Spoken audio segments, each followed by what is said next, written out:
महंगाई से जान नहीं छूट रही। एक और ऐसी डेवलपमेंट हुई है जिसकी वजह से चांसेस हैं कि महंगाई का एक नया तूफान आएगा, और ये एकदम पाकिस्तान के अंदर नहीं हुआ, बाहर हुआ है। हम देखेंगे कि सऊदी अरेबिया और रूस क्या करते फिर रहे हैं, अमेरिका बादल इससे क्यों परेशान है, और अमेरिका के अलावा हम क्यों परेशान हैं। कि क्या हम कोई एक ही कैंप में है जो हम इतना ज़्यादा परेशान हो रहे हैं सऊदीया और रूस के एक्शन से? आज हम इस वीडियो में जानने की कोशिश करेंगे। हम देखेंगे कि पाकिस्तान में इकॉनमी को जो रिवाइव करने की कोशिशें हो रही हैं उनको कितना बड़ा झटका लग सकता है। तो ऑलरेडी IMF हमसे डिमांड कर रहा है कि जी बिजली की प्राइसेस बढ़ाओ, पेट्रोलियम की प्राइसेस बढ़ाओ, पेट्रोलियम लेवी में इजाफा करो, ये करो वो करो। तो ऑलरेडी पाकिस्तान की जो अवाम है वो बहुत ज़्यादा महंगा तेल खरीद रही है। आप देख रहे हैं कि उस पर टैक्सेस में इजाफा होता जा रहा है, नए नए टैक्सेस लग रहे हैं। लोग मतलब पूरा खसारा पूरा करने के लिए लोगों की जेब पर डाका डाला जाता है, मजीद टैक्सेस ठोके जाते हैं। तो हमें ऑलरेडी बहुत महंगा फ्यूल मिल रहा है पाकिस्तानियों को, 307 रुपए का पेट्रोल। ओए होए होए। और दूसरा बड़ा मेन फैक्टर होता है पेट्रोल की प्राइसेस बढ़ने में कि जो ग्लोबल ऑयल मार्केट है वो किस तरह रिएक्ट कर रही है, वहां पर क्या सेंटिमेंट है। तो अगर ग्लोबल क्रूड ऑयल मार्केट में ऑयल की प्राइसेस बढ़ेंगी तो फिर उसका भी एक इम्पैक्ट आता है हमारी लोकल इकोनॉमी पर। तो आपको पता है इस वक्त दो तरफ से झटके लग रहे हैं।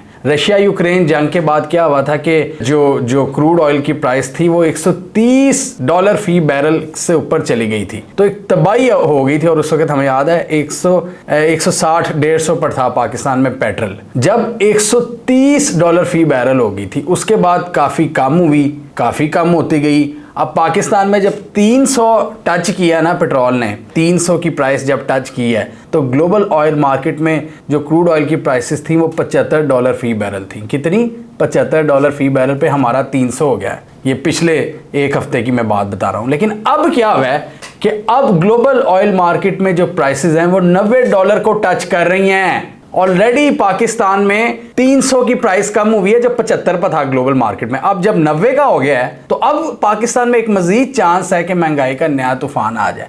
अब ये क्यों हुआ है? अब इसकी वजह ये बनी कि सऊदी अरेबिया और रूस ने राब्ता किया है। मोहम्मद बिन सलमान और पुतिन के दरमियान एक राब्ता है जिसमें दोनों ने इस बात का अज़म किया है कि हम जो ग्लोबल एनर्जी मार्केट है उसको स्टेबलाइज रखेंगे। अब इनकी नज़र में, इनकी ज़ुबान में स्टेबलाइज का क्या मतलब है, मतलब किस तरह मार्केट को स्टेबलाइज करना है। इनके मुताबिक ये जो सप्लाई है पूरी दुनिया की मार्केट में उसको रोक दो, उसको कम कर दो, रोको ना, मतलब सप्लाई कट्स लगाना शुरू कर दो।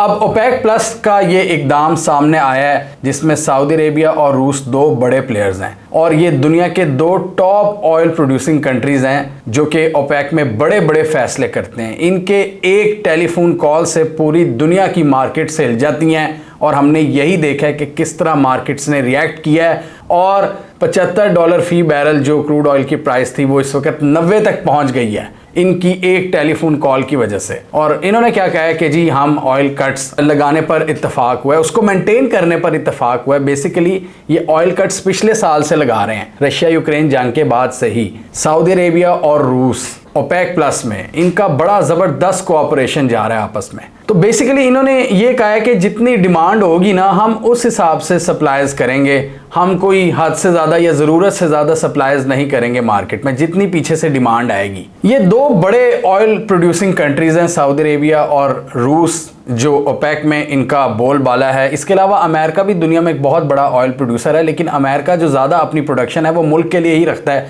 जो उनके अपने मुल्क के अंदर कंजम्पशन और खपत होती है वो उसको यूज़ करता है। और जितना बड़ी उनकी मार्केट है, जितनी बड़ी इकॉनमी है, तो वो इंपोर्ट भी करते हैं। तो इनको यहाँ पे डर लगता है अमेरिकन को कि जब ऑयल कट्स लगेंगे ग्लोबल ऑयल मार्केट में सऊदीया या रूस की जानिब से तो उनके मुल्क में महंगाई होगी। अमेरिकन को ये डर लगता है। इलेक्शंस सर पर हैं, अमेरिका के प्रेसिडेंशियल इलेक्शंस, बाइडन की रेटिंग्स भी नीचे गई हुई हैं, और बाइडन साहब ये चाहते हैं कि इस वक्त ऑयल की जो प्राइसेस हैं वो स्टेबलाइज रहें, उनमें कोई झटके ना आए, मतलब ऊपर नीचे फ्लक्चुएशंस ना आए। उसकी वजह से क्या होता है कि वहाँ पर जब ये चीज़ें पेट्रोल महंगा होगा तो इन्फ्लेशन में इजाफा होगा, अनएम्प्लॉयमेंट में इजाफा होगा, ग्रोथ में कमी आएगी। तो ये चीज़ बाइडन को बहुत ज़्यादा परेशान करती है, और हमने पिछले साल देखा था कि किस तरह बाइडन ने सीधी धमकी लगाई थी MBS को कि अगर आपने ये रूस के साथ मिलकर ऑयल कट्स लगाए ना तो हम आप इसके कॉन्सिक्वेंसेस होंगे, हम इसको भूलेंगे नहीं, क्लियर धमकी लगाई थी अमेरिका ने। लेकिन हम देख रहे हैं कि सऊदी अरेबिया पीछे नहीं हट रहा और वो इस वक्त अमेरिका के सबसे बड़े दुश्मन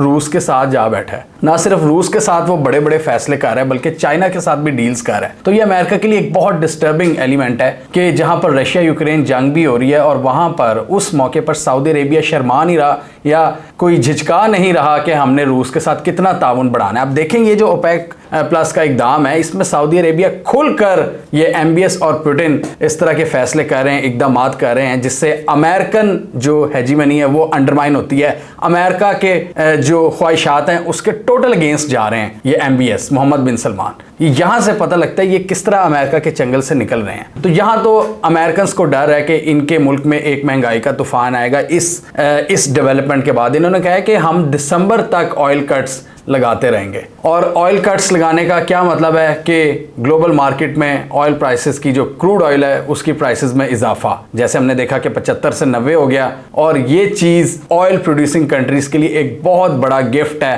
कि ग्लोबल मार्केट में ऑयल प्राइसेस बढ़ जाएं। तो इस वजह से यहाँ पर कुछ हम कह सकते हैं कि थोड़ी सी सेल्फिशनेस भी है ये पुतिन और ये सऊदी अरेबिया के इस इकदाम में कि वो अपना फायदा, वो अपने प्रॉफिट्स को देख रहे हैं, प्रॉफिट मार्जिन को देख रहे हैं। वो कह रहे हैं हम क्यों प्रोडक्शन में ज्यादा अपने रिसोर्सेज लगाएं, जितनी डिमांड है हम उस हिसाब से सप्लाई करेंगे ना। अब यहाँ पर डिमांड को एक बहुत बड़ा दुनिया में एक कंट्री है जिसको वो ड्राइव करता है पूरी दुनिया की डिमांड एंड सप्लाई को, और उस कंट्री का नाम है चाइना।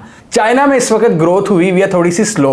तो जब ग्रोथ वहां पे स्लो होती है तो ऑब्वियसली कंजम्पशन कम होती है, कम लोग मतलब वो तेल खरीदते हैं या दूसरी चीजें खरीदते हैं। इकॉनमी जब ओवरऑल स्लो डाउन होती है ऑब्वियसली कम खपत होती है। जैसे कोरोना में हमने देखा था इकॉनमी बैठ गई थी तो ज्यादा खर्चा नहीं कर रहे थे लोग, और इस वजह से हमने देखा था कि क्रूड ऑयल की प्राइसेस जीरो पर आ गई थी। वो क्यों? क्योंकि कोई तेल ले नहीं रहा था, तो स्टोरेज कैपेसिटी खत्म हो गई थी ऑयल प्रोड्यूसर्स के पास, इसलिए उन्होंने कहा फ्री में ले लो। ये सिचुएशन हुई थी। ये इस तरह मार्केट बिहेव करती है डिमांड एंड सप्लाई पर। तो चाइना में इस वक्त डिमांड हुई भी है कम। क्यों? क्योंकि इकॉनमी का पट्टा थोड़ा सा बैठा हुआ है, थोड़ी सी स्लो हुई भी है। तो जब चाइना में इकॉनमी स्लो डाउन हुई भी है तो सप्लाईज को ज्यादा रखना वाकई उसकी कोई लॉजिक नहीं बनती। चाइना बहुत बड़ा मुल्क है, सबसे बड़ा ऑयल इंपोर्टिंग कंट्री है। क्यों? उसके साइज की वजह से। ये चाइना, इंडिया, अमेरिका, ये तीन बहुत बड़े ऑयल इंपोर्टर्स हैं जो अपने मुल्क में इंपोर्ट करते हैं, तेल मंगाते हैं, खरीदते हैं, क्योंकि इनका साइज बहुत बड़ा है। तो सबसे बड़ा साइज है चाइना का, आबादी वाइज भी, रकबे वाइज भी, रिसोर्सेज हैं, फैक्ट्री हैं। तो इनकी जब खपत कम हुई है ना चाइनीज की, तो इन्होंने कहा कि जी मतलब ऑब्वियसली ये कम खर्च रहे हैं। तो फिर ओपेक प्लस का यहाँ पर ये लॉजिक होती है कि जब पूरी मतलब एक इतना बड़ा ऑयल इंपोर्टिंग कंट्री जब उनकी ही डिमांड नहीं है तो हम क्यों सप्लाईज में इजाफा करें। तो एक चाइना भी इसमें एक बहुत बड़ा एक फैक्टर है कि जिसकी वजह से ये ऑयल कट्स लगा रहे हैं। इसके अलावा इन्होंने कुछ अपने प्रॉफिट मार्जिन भी देखने हैं। अमेरिका बहादुर को ये ताब चढ़ती है कि इस तरह करने से, इस तरह के इकदाम करने से वो फिर सऊदी अरेबिया को कहते हैं कि आप रशिया यूक्रेन जंग में रशिया को फैसिलिटेट कर रहे हैं, डायरेक्टली उसकी रशियन वॉर को आप स्पॉन्सर कर रहे हैं, पुतिन की जो वॉर है। तो ये सीधा खुला ऐलान जंग है एमबीएस जो अमेरिका बहादुर से करते हैं मोहम्मद बिन सलमान। लेकिन वो डिसीजन लेते हैं जो उनके दिमाग में होता है, जो उनको बेहतर लगता है कि अगर उनको ये लगता है इसमें सऊदीया का फायदा है तो वो कर रहे हैं इसको। Saudi Arabia voluntary oil output में 1 मिलियन बैरल्स पर डे का कट लगाएगा, जबकि Russia 3 lakh barrels per day cut लगाएगा। और इस पर रूस के सदर का ये कहना था कि ओपेक प्लस ममालिक में जो कोऑपरेशन है वो बड़े ज़बरदस्त तरीके से आगे बढ़ा है और हम बड़े खुश हैं कि जिस तरह के फैसले लिए जा रहे हैं। पुतिन को तो खुशी होगी कि प्राइसेस बढ़ी है, उनके तो प्रॉफिट मार्जिन में इजाफा होगा, वो बड़े खुश हैं। वो कह रहे हैं कि हमारा एकदम ग्लोबल एनर्जी मार्केट को स्टेबलाइज करने के लिए हम बड़ा अच्छा जा रहे हैं, वो जस्टिफाई कर रहे हैं अपने इन एक्शंस को। इसके अलावा दोनों ममालिक में बात हुई ये ब्रिक्स के हवाले से। ब्रिक्स समिट में हमने देखा था इस वीडियो में अभी ये थोड़े दिन पहले जो हुई है कि किस तरह चाइना और रूस ने इन्वाइट कर लिए प्रॉपरली सऊदी अरेबिया को कि वो ज्वाइन करे ब्रिक्स को अगले साल से। सऊदी अरेबिया ने कहा कि हमें थोड़ा सोचने का मौका दें। तो इनकी सऊदी अरेबिया की कोऑपरेशन बड़ी ज़बरदस्त जा रही है चाइना और रूस से, और चाइना ने तो इनकी ईरान से भी दोस्ती करा दी है। सारे जो अमेरिका के दुश्मन है ना, रूस, चाइना, ईरान, सऊदीया इनके करीब हो रहा है। ये बहुत बड़ी डेवलपमेंट है। और सऊदीया और ऑब्वियसली इससे अमेरिका नाराज़ हो रहा है कि ये क्यों ऑयल कट्स लगा रहे हैं, क्यों सप्लाईज में इजाफा नहीं कर रहे। हमारे मुल्क में महंगाई हो रही है लेकिन एमबीएस को कोई परवाह नहीं है। तो इसकी वजह से एक एनालिस्ट के मुताबिक एक खदशा तो है कि जो पूरी दुनिया में जो ऑयल प्राइसेस हैं वो बढ़ेंगी मज़ीद और इन्फ्लेशन का एक नया तूफ़ान आएगा। तो पाकिस्तान में इस वक्त जो एफ़र्ट्स की जा रही हैं कि महंगाई को कंट्रोल करना है या इकॉनमी को रिवाइव करना है, तो ये एक जो डेवलपमेंट सामने आई है दिसंबर तक ऑयल कट्स लगाने की, ये हमारे लिए भी एक बड़ा चैलेंज साबित हो सकता है। जहां अमेरिका बहादुर परेशान है तो सोचें हम किस खेत की मूली हैं, हम तो हमारे लिए एक ज़्यादा बड़ा चैलेंज होगा ये। हाँ, हम ये कर सकते हैं कि सऊदी अरेबिया और यूएई वगैरह से एक स्पेसिफिक रेट पर डील कर सकते हैं, जैसे पाकिस्तान पहले भी करता है, या डिफर्ड पेमेंट सिस्टम के तहत हम उनसे तेल ले लेते हैं कि 1 साल बाद हम पेमेंट्स करते हैं, या मतलब जो रेट चल रहा होता है उससे थोड़े से डिस्काउंटेड रेट पर हमें मिल जाता है। हम ये इस तरह के ऑप्शंस एक्सप्लोर कर सकते हैं। लेकिन ऑब्वियसली जब ग्लोबल ऑयल मार्केट में जब तेल की प्राइसेस बढ़ती हैं तो फिर पूरी हर चीज़ पर उसका असर आता है, हर चीज़ पर दबाव आता है। तो ये दबाव पाकिस्तान को भी फेस करना पड़ेगा। तो इसका यही बताने का मकसद है कि तैयार रहें कि एक और शायद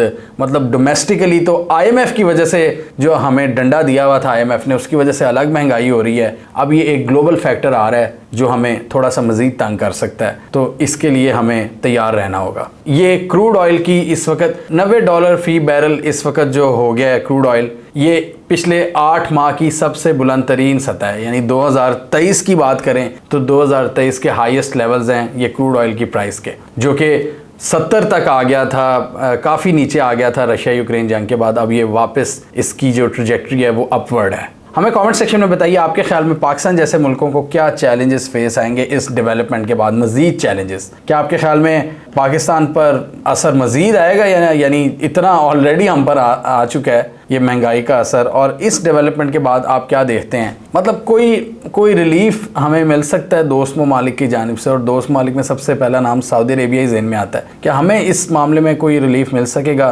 पेट्रोलियम प्राइसेस के हवाले से? कमेंट कीजिए। इसके अलावा हमारा यूट्यूब चैनल सब्सक्राइब कर लें, साथ ही वो बेल आइकन दबा लें ताकि वो स्टोरीज दुनिया भर से पाकिस्तान से जिनकी मेन स्ट्रीम मीडिया पर प्रॉपर कवरेज नहीं होती हमारे प्लेटफॉर्म के थ्रू आप तक टाइम पर पहुंच जाए।